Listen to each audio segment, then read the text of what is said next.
بسم اللہ الرحمن الرحیم۔ محرم الحرام اسلامی سال کا پہلا مہینہ ہے۔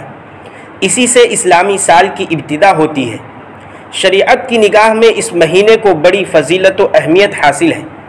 لیکن اسی کے ساتھ ساتھ ایک بہت افسوسناک صورتحال یہ ہے کہ امت میں اس ماہ محرم و محترم سے متعلق نظریاتی اور عملی طور پر بہت سی بدعات و رسومات، غیر شرعی افعال اور بے بنیاد باتیں عام ہیں۔ طرح طرح کی من گھڑت چیزیں عام کی گئی ہیں جو واضح طور پر قرآن و سنت کے خلاف ہیں۔ انہی من گھڑت چیزوں میں سے ایک یہ ہے کہ یہ مہینہ غم اور سوگ کا مہینہ ہے۔ بعض لوگ یہ خیال کرتے ہیں کہ اس مہینے میں حضرت حسین رضی اللہ عنہ اور ان کے اہل و عیال، ان کے جانثار ساتھیوں کو بے دردی کے ساتھ شہید کر دیا گیا تھا، اس لیے یہ مہینہ غم کا مہینہ ہے، اور وہ لوگ اس کو سوگ کا مہینہ قرار دے کر خوشیوں کے کاموں سے اجتناب کرتے ہیں۔ اس مہینے میں شادی بیاہ بھی نہیں کرتے، مکان کی تعمیر بھی نہیں کرتے، خوشی کی کوئی تقریب بھی نہیں کرتے، زیب و زینت اختیار نہیں کرتے، نئے اور اچھے کپڑے نہیں پہنتے، اور غم کے اظہار کے لیے اس مہینے میں کالا لباس پہنتے ہیں، سوگ مناتے ہیں۔ شریعت اسلامیہ میں، دین اسلام میں ان باتوں کی کوئی اصل نہیں ہے، اس لیے اس مہینے کو غم اور سوگ کا مہینہ قرار دینا باطل ہے، اور یہ سب باتیں بدعات و خرافات کے قبیل سے ہیں۔ اس مہینے کو سیدنا حسین رضی اللہ عنہ اور ان کے ساتھیوں کی شہادت کی وجہ سے غم کا مہینہ قرار دینا صحیح نہیں ہے، اس لیے کہ شہادت کی بنا پر شہید کی یاد میں غم منانے کا عمل جناب رسول اللہ صلی اللہ علیہ وسلم سے ثابت نہیں ہے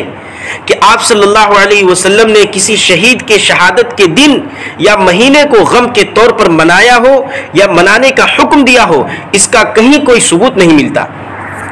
بے شک نواسے رسول حضرت حسین رضی اللہ عنہ کی شہادت کا واقعہ ایک دردناک اور روح فرسا واقعہ ہے، لیکن حضرت حسین اور کسی بھی انتقال کرنے والے اور شہید ہو جانے والے مومن کی یاد میں کسی دن یا مہینے کو غم کا دن یا مہینہ قرار دینا یہ بے بنیاد ہے۔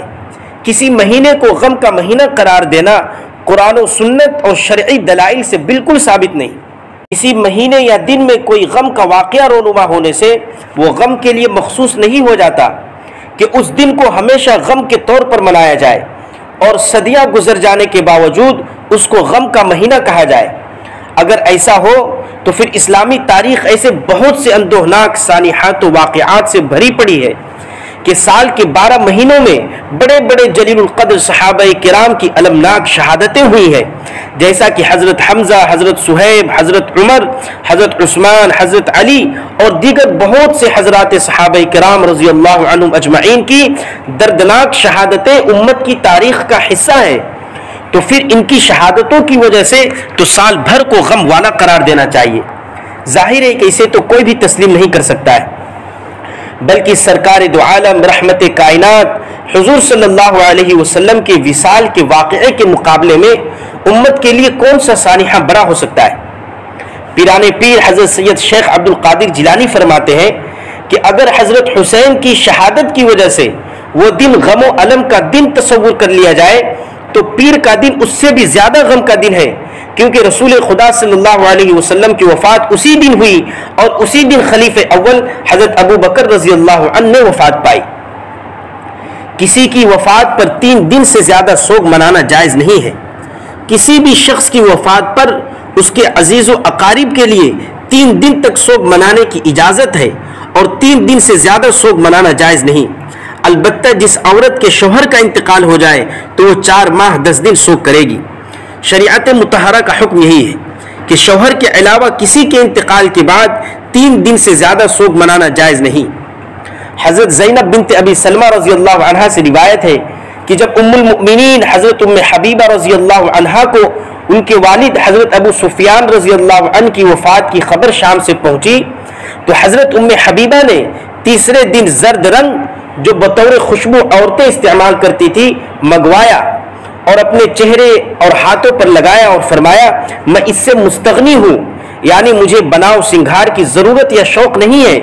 اس لیے میں یہ کام نہ کرتی اگر میں نے رسول اللہ صلی اللہ علیہ وسلم کو یہ فرماتے ہوئے نہ سنا ہوتا کہ اللہ اور آخرت پر ایمان رکھنے والی عورت کے لیے حلال نہیں کہ وہ میت پر 3 دن سے زیادہ سوگ کرے سوائے شوہر کی وفات پر کہ اس میں 4 ماہ 10 دن سوگ منائے۔ نیز تعلیمات نبویہ سے بھی ہمیں یہ درس ملتا ہے کہ شہادت کا مرتبہ عظیم الشان مرتبہ ہے،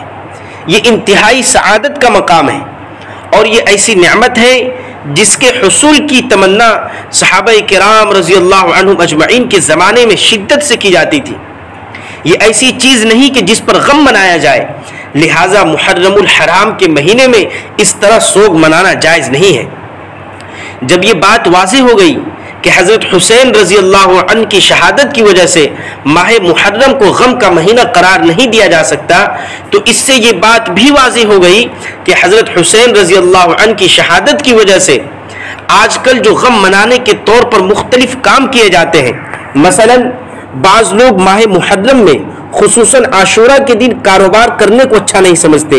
بعض لوگ ماہ محرم میں گوشت کھانے کو اچھا نہیں سمجھتے، بعض لوگ ماہ محرم میں میاں بیوی کی ہم بستری کو اچھا نہیں سمجھتے، بعض لوگ گھر کی تعمیر کو اچھا نہیں سمجھتے، بعض لوگ اس ماہ محرم میں سفر کرنے کو اچھا نہیں سمجھتے، بعض عمدہ یا نیا لباس پہننے کو اچھا نہیں سمجھتے، بعض لوگ ماہ محرم میں خوشی کی کوئی تقریب منعقد کرنے کو اچھا نہیں سمجھتے، بعض لوگ آنکھوں میں سرما یا بالوں میں تیل لگانے کو اچھا نہیں سمجھتے، بعض خواتین ماہ محرم میں مہندی لگانے کو اچھا نہیں سمجھتی۔ اس طرح کی بہت سی باتیں لوگوں میں رائج ہیں، یہ سب بکواس، خرافات اور من گھڑت باتیں ہیں جن کا دین و شریعت سے کوئی تعلق نہیں۔ اللہ رب العزت اس ماہ محترم میں ہمیں زیادہ سے زیادہ طاعت و عبادات کی توفیق نصیب فرمائے، اور بدعات و خرافات سے اللہ رب العزت ہماری حفاظت فرمائے۔